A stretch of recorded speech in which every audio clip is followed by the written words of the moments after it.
When we last checked in with our next guest, she had just released her book, You Are Enough. And now she turned her book into a movement. We are very happy to once again have Fenyoe here in our studio. Thank you for coming back. It's been about a year. Yes, it has. Thank you for having me back. Absolutely. Okay, so we're going to dig right in because this is an extremely important topic. It is. You mentioned to me earlier that there is an epidemic, a worldwide epidemic going on, and it's probably not what people imagine that it is. Exactly. So tell me a little bit more. I think when we think of worldwide epidemic, we think of health. And honestly, this is our mental health. And the epidemic is that we don't believe that we are enough. There's so many times, either throughout the day or things that happen in our life where we literally think that we're not good enough. And it's huge because every single one of us deals with that at one time or another. Yeah, so what you're really talking about is combating negative self-talk. Yes.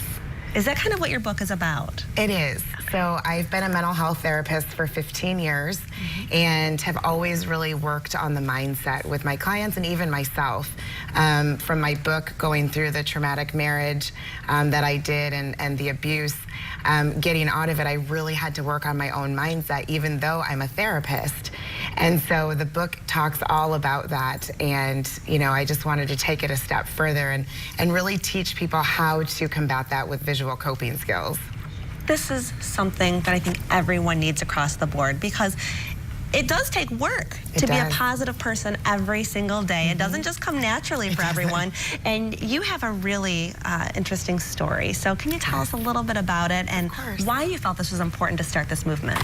So my story began 6 years ago when I was married and found myself in a very narcissistic, abusive marriage, and ended up walking away a year and a half ago, jumped into entrepreneurship, left my, six-figure, 40-hour-a-week job as a therapist, and just really jumped into this not knowing what was going to happen. But I was so traumatized by my ex-husband that I really felt like I wasn't good enough. And it wasn't because he never told me I wasn't.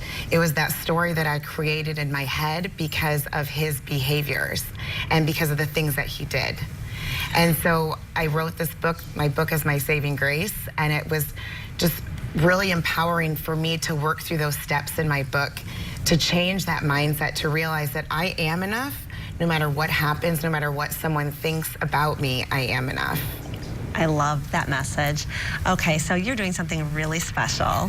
You're actually traveling around and you're kind of inspiring other people to believe that they are enough. Yes. Yeah, tell me a little bit about it. So it's really exciting. I wanted to give back, and so after the book launched, I was like, okay, what else can I do? That's my dad right there. I have to give that little shout out. That's my dad.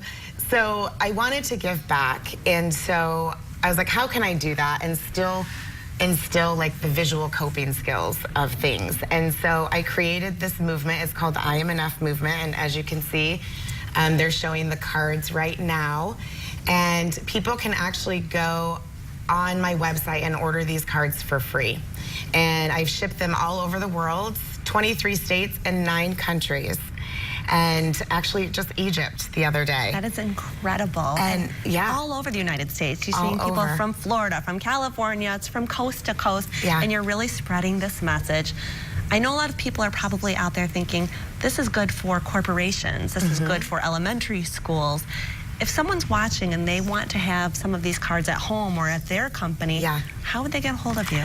So all you would have to do is go to my website. Like I said, they're absolutely free, and you can go and order as many as you want. And the one thing about the cards that's super important is on the back where you write has the word because, and you write why you believe that you're enough. And you use this as a visual coping skill, because sometimes we tell ourselves that we're not enough, but we can't get out of our head. And so when you read why you believe you're enough over and over and over again, your mind stops thinking about that negative thought and starts thinking about this positive one. So I tell people to put them all over. I've got one in my car, I've got one in my living room, and just when you're having that down moment, you just pick it up and you read it. I love it. I'm going to take one of those from you. Yes, we're going to get your selfie for sure. Thank you so much. Thank you so much for having me. Really powerful stuff. Good to see you again. You too. All right, and don't go away. We'll be right back. This is 8 West.